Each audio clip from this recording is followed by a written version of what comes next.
Welcome friends, आपका ए to Z learning channel में बहुत बहुत स्वागत है। आज हम बात करने वाले हैं हेल्थ इंश्योरेंस प्लान के बारे में। ये वीडियो बहुत ही इम्पोर्टेंट है और आजकल के टाइम में जहाँ पे हेल्थ की जो कंसर्न है, हेल्थ का जो स्केयर है मार्केट में बाहर, वो बहुत इम्पोर्टेंट कर देता है कि हमारे हेल्थ इंश्योरेंस प्लान प्रॉपर होने चाहिए। तो आज के वीडियो में हम ये सारी बातें करने वाले हैं। तो जैसे अगर हम पहली बात करें कि अ, बीमारियों का कोई पता नहीं होता।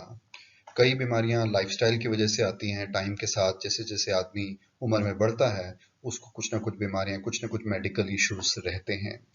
लेकिन अब वो जमाने बदल गए हैं कि सिर्फ पुराने लोगों को ही कुछ बीमारियां होती हैं। आज की डेट में इतना सुनने में आता है कि फलाना आदमी 25 साल का था, 20 साल का था और उसको हार्ट अटैक हो गया और उसकी डेथ हो गई। कोविड कोविड ने तो एकदम बिग डैडी है मेडिकल डिजीज का, जिसने पूरे दुनिया को ही रोक दिया है। कोविड के पेशेंट्स जब हॉस्पिटलाइज होते हैं तो कई लाखों में उनका खर्चा होता है उनकी ट्रीटमेंट का। तो मुझे लगा कि ये हेल्थ प्लान पे बात करना बहुत टाइमली है, बहुत ज़रूरी है।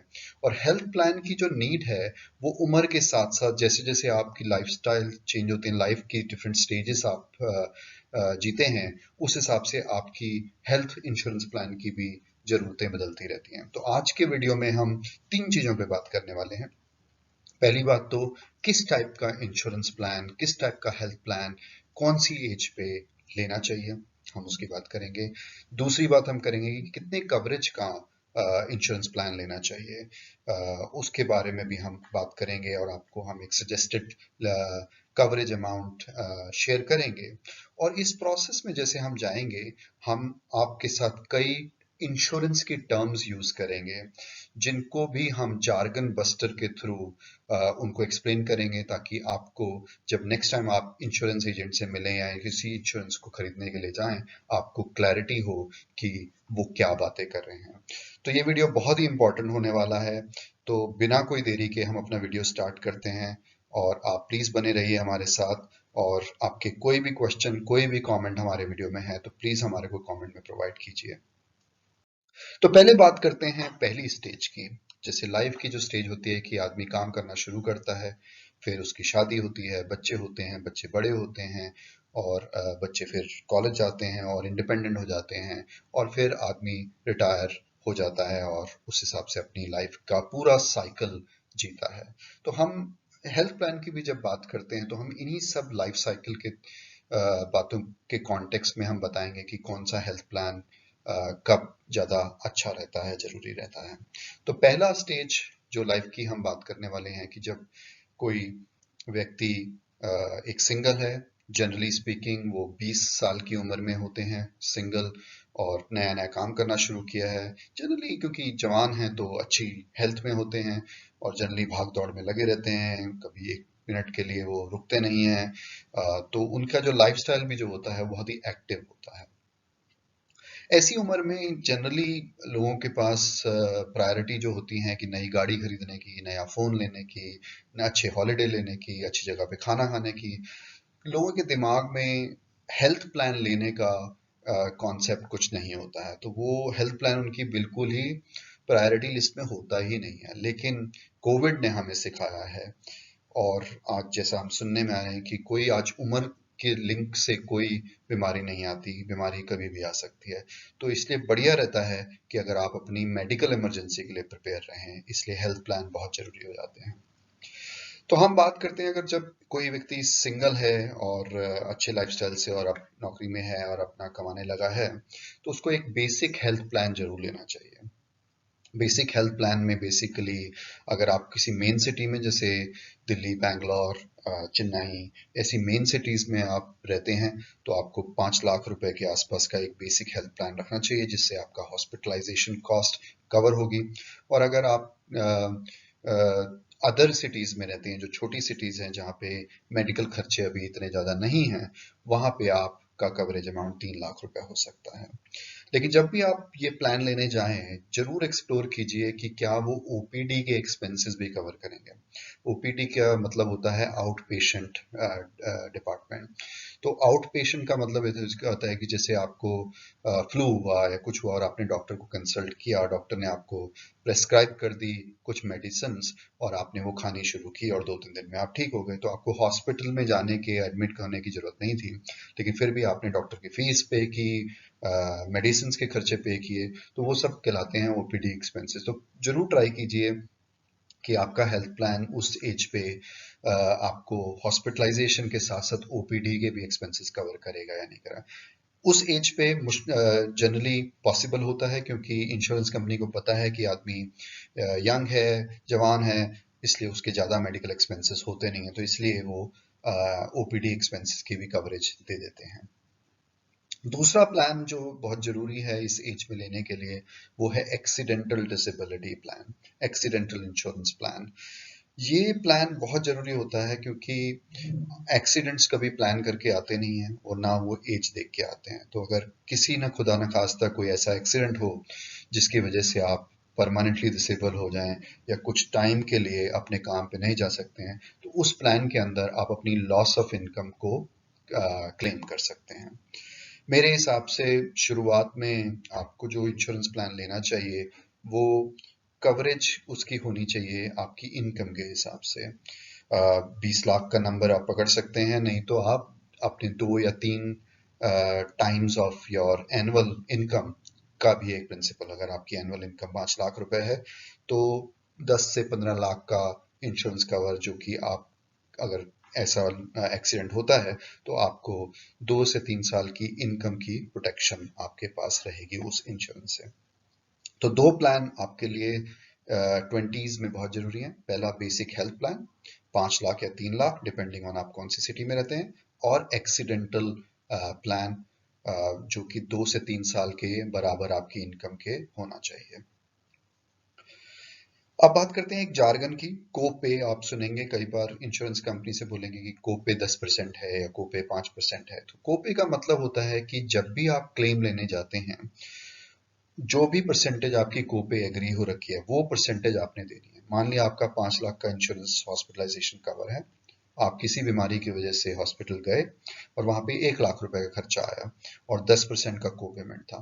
तो हालांकि आपके पास पूरा 5 लाख का कवर है, फिर भी इंश्योरेंस कंपनी 1 लाख में से 10% एक्सपेक्ट करेगी कि आप पे करेंगे, यानी 10,000 रुपए, और बाकी 90,000 रुपए इंश्योरेंस कंपनी पे करेगी। तो ये होता है कोपे, कि ये होता है बेसिकली वो पार्ट ऑफ द क्लेम जो कि आपको देना है। अब बात करते हैं सेकंड स्टेज की, जब आप 30s में हैं। जनरली जनरली आपकी शादी हो गई है, आपके बड़े छोटे बच्चे हैं, और आपकी जो जरूरत है वो अब खाली खुद नहीं है, अब आपका परिवार की जरूरत हो गई है। तो फिर इंश्योरेंस का कैसे करना चाहिए? तो पहली पहली बात तो ये, क्योंकि आप एक पारिवारिक आदमी हो गए हैं, आपके डिपेंडेंट जो हैं वो बढ़ गए हैं, तो आपको हमेशा ये सोचना चाहिए कि मेरी फैमिली के लिए जो सिक्योर करेगा, क्योंकि मेडिकल नीड तो किसी की भी हो सकती है, तो आपको बेसिक हेल्थ प्लान के साथ साथ उसको फैमिली फ्लोटर प्लान बोलते हैं। फैमिली फ्लोटर में बेसिकली होता है कि आप एक कवरेज अमाउंट लेते हैं और वो फैमिली का कोई भी मेंबर यूज कर सकता है। तो इसके 2 तरीके होते हैं। पहला तरीका है कि आप बेसिक हेल्थ प्लान वही 5 और 3 लाख का जैसे मैंने बात की वो रखिए, उसके ऊपर से एक फैमिली फ्लोटर रख लीजिए 5 लाख और 3 लाख, डिपेंडिंग ऑन आप मेन सिटी में रहते हैं या छोटी सिटी में रहते हैं। लेकिन जो भी प्लान आप इसमें से ले रहे हैं, मेक श्योर कि आपके उसमें मैटरनिटी के expenses, maternity related expenses cover हों, क्योंकि इस 30s में जब आप होते हैं तो आप अपने चिल्ड्रन एक्सपेक्ट कर रहे होते हैं और उनके रिलेटेड हॉस्पिटलाइजेशन के एक्सपेंसेस होते हैं। तो मेक श्योर कि जो भी आप प्लान लेने जा रहे हैं उसमें मैटरनिटी जरूर कवर है। तो मैंने जैसे कहा कि ये पहली ऑप्शन है और मेरे हिसाब से ये प्रेफर्ड ऑप्शन भी है, ये आपको चीपर भी पड़ेगी। दूसरी ऑप्शन ये हो सकती है कि आप क्या कर सकते हैं कि आप 5 लाख का बेसिक, वही 5 लाख और 3 लाख का बेसिक हेल्थ प्लान रखें, उसके ऊपर एक टॉप अप कवर कर लें 20 लाख और 10 लाख का। तो उस टॉपअप कवर में आप क्या कहते हैं, सारे खर्चे आपके कवर हो जाते हैं और उसमें आप किसी के भी एक्सपेंसेस डाल सकते हैं। लेकिन मेरे हिसाब से थोड़ा एक्सपेंसिव है, तो मैं ऑप्शन 1 के फेवर में रहता हूँ। लेकिन आपके पास दोनों ऑप्शन हैं कि आप एक फैमिली फ्लोटर ले लें, क्योंकि ऐसा बहुत ही रेयर होता है कि सारी फैमिली के मेंबर एक साथ बीमार हो जाएं और सबको ही हॉस्पिटलाइजेशन की जरूरत हो। लेकिन अगर आपको लगता है किसी भी वजह से कि नहीं, आपको separate plan top up large amount का चाहिए, तो आपके पास ऑप्शन 2 भी है। तीसरी बात अगर हम करते हैं तो एक्सीडेंटल, वो बिल्कुल प्लान चाहिए इस स्टेज में भी, 30s में भी आपको चाहिए ही चाहिए। अमाउंट आप, जैसे मैंने पहले बोला, 2 से 3 साल का एनुअल इनकम के बराबर होना चाहिए। और अगर आप एक फिक्स सम के हिसाब से जा रहे हैं, तो पहले जैसे 20 लाख की हम बात कर रहे थे, तो ये 25 लाख आप कर सकते हैं। अब हम बात करेंगे एक और टेक्निकल जार्गन, डिडक्टेबल। ये डिडक्टेबल क्या चीज होता है? देखिए, डिडक्टेबल ये होता है कि बेसिकली ये भी एक तरह का कॉस्ट शेयरिंग मैकेनिज्म है कि कुछ पार्ट आप पे करते हो एज ए पेशेंट और बाकी इंश्योरेंस कंपनी देती है। लेकिन कोपे और इसमें फर्क ये है कि कोपे का है कि अगर आपका इंश्योर्ड सम के अंदर अंदर भी क्लेम है तो भी आपको एक पोर्शन देना पड़ता है। डिडक्टेबल में क्या होता है कि पहला, मान लिया 1 लाख रुपए आपने पे करना है, और जब आपका क्लेम 1,10,000 रुपए मान लिया आया, तो 1 लाख तो पहले आपने देना है, 10,000 ही है जो इंश्योरेंस कंपनी देगी। और इसी तरीके अगर आपका 10 लाख का क्लेम होता है तो भी आपको 1 लाख रुपए देना है, जबकि इंश्योरेंस कंपनी फिर बाकी का 9 लाख रुपए देगी। तो इसको डिडक्टेबल बोलते हैं। जबकि कोपे में क्या होता है, एक फिक्स परसेंटेज है जो कि फिक्स है कि अगर जो भी क्लेम है उसका वो परसेंटेज अमाउंट आपने देना ही देना है। उम्मीद करता हूँ आपको ये एक्सप्लेनेशन समझ आ गया होगा। कमेंट्स में हमें बताइए अगर आपको और भी सवाल हैं इसमें। फिर चलते हैं तीसरी स्टेज पे। तीसरी स्टेज में क्या होता है कि आप के बच्चे अब बड़े हो गए हैं, वो कॉलेज जाने की या हाई स्कूल में हैं, और आप भी 40s में आ गए हैं। और जनरली 40s को कहते हैं ना कि ये स्ट्रेस वाला पीरियड होता है। ये डेकेड जो होता है बहुत ही हाई स्ट्रेस होती है, क्योंकि आप वर्क वाइज भी आप थोड़े सीनियर लेवल पे पहुंच जाते हैं। तो वहाँ पे सीनियर लेवल की politics, corporate politics, tension, stress level काफ़ी हाई होते हैं। घर में भी बच्चों को आपकी अटेंशन की ज़रूरत होती है, टाइम की ज़रूरत होती है। बच्चे भी हाई स्कूल में, कॉलेज के डिसीजंस हो रहे होते हैं, तो वो स्ट्रेस लेवल काफ़ी बढ़ रहे होते हैं। और ये यही पीरियड होता है जब आपके थोड़े से हेल्थ रिलेटेड इश्यूज भी आने शुरू हो जाते हैं। तो इस दौरान में मेरे हिसाब से बेसिक हेल्थ प्लान और एक्सीडेंट प्लान के अलावा हर आदमी को क्रिटिकल इलनेस प्लान को भी कंसिडर करना चाहिए। तो हेल्थ प्लान जैसे हमने कहा, वो तो जैसा आपने 30s में लिया था उसको कैरी ऑन करना चाहिए आपको। एक्सीडेंटल प्लान भी जैसा आपका 30s में था उसको कैरी ऑन कीजिए। अगर 2 to 3 times of annual income के हिसाब से, क्योंकि आपकी इनकम हो सकता है 40s में बढ़ गई हो, उसके हिसाब से आपको कवरेज एडजस्ट करनी है तो प्लीज कीजिए। बट अदरवाइज एक्सीडेंटल प्लान को कंटिन्यू कीजिए। तो क्रिटिकल इलनेस प्लान जो मैं बात कर रहा हूँ, तो वो क्या होता है? क्रिटिकल इलनेस प्लान होता है बेसिकली कि गवर्नमेंट ने बड़ी क्लियरली इंश्योरेंस प्लान में डिफाइन की हुई है कि कौन कौन सी क्रिटिकल इलनेसेस हैं। तो मानिए जैसे कैंसर हुआ, आपकी किडनी रिप्लेसमेंट हुई, आपका लिवर ट्रांसप्लांट हुआ, आपके क्या कहते हैं हार्ट की कोई कार्डियक डिसीज, तो इस टाइप की किडनी की, सॉरी, क्रिटिकल जो इलनेसेस होती हैं, इसमें बड़े खर्चे आते हैं।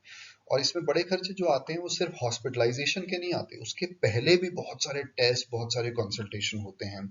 जिससे पहले कि मान लिया किडनी ट्रांसप्लांट का आपका इलनेस है, तो वो किडनी ट्रांसप्लांट तो चलो 15 दिन का हॉस्पिटलाइजेशन का प्रोसेस है ही है, लेकिन उसकी तैयारी ऑलमोस्ट 1 महीना 2 महीने पहले से शुरू हो जाती है, और वो बड़ा खर्चा होता है।